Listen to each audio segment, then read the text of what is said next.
Некоторое время армии стояли друг напротив друга. И римляне потеряли самоуверенность, ведь они были напуганы прошлой неудачей. На этот раз эпироты проявили большую активность, чем противник. Именно Пир начал бой. Общую численность армии можно считать приблизительно равными, по 40 тысяч воинов каждый. Рядом с лагерями протекала река, берега которой кое-где были топкими, кое-где лесистыми. Далее простиралось относительно ровное широкое поле. В первый день битвы римляне не стали дожидаться разворачивания армии врага и атаковали его авангард прямо на марше. В то же время их основные силы с фланга нанесли удар по дороге, по которой двигался главный корпус Пира, а кавалерия Пира и слоны не успели вступить в бой из-за сложного рельефа местности. Эпирские войска были вынуждены принять бой на топких берегах реки. Исалийская конница застряла по пути к линии боя из-за болотистой почвы и оказалась под обстрелом римских легко вооруженных отрядов, занявших позицию на одном из участков высокого берега. В этом бою войско Пира понесло немалые потери и было вынуждено ночевать прямо на поле боя. Вечером римские отряды отошли к своему лагерю.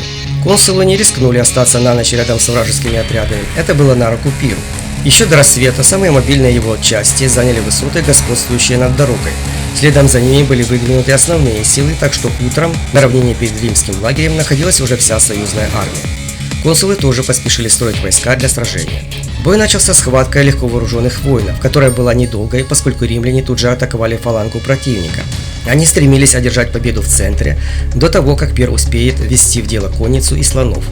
Сражение сразу приобрело ожесточенный характер.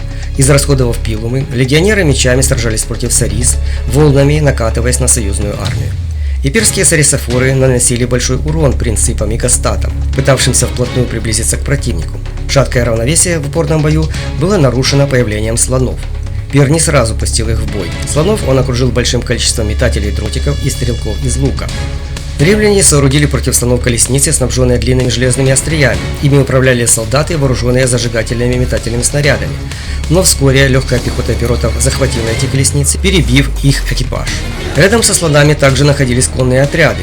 Как и при Гераклее, они опрокинули пытавшуюся оказать сопротивление римскую конницу. После этого атаковали пехотный строй римлян. Сражение вступило в решающую фазу.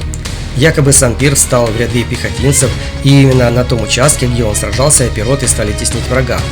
Сильное давление на пехоту противника оказывали слоны, которые казались римлянам стихийным бедствием. Они были неуязвимы для дальнобойного оружия, а смельчаки, пытавшиеся подобраться к ним вплотную, гибли. Когда эпирская конница одолела противостоящие ей на флангах римские конные отряды и ударила в тыл врага, вся римская армия обратилась в бегство.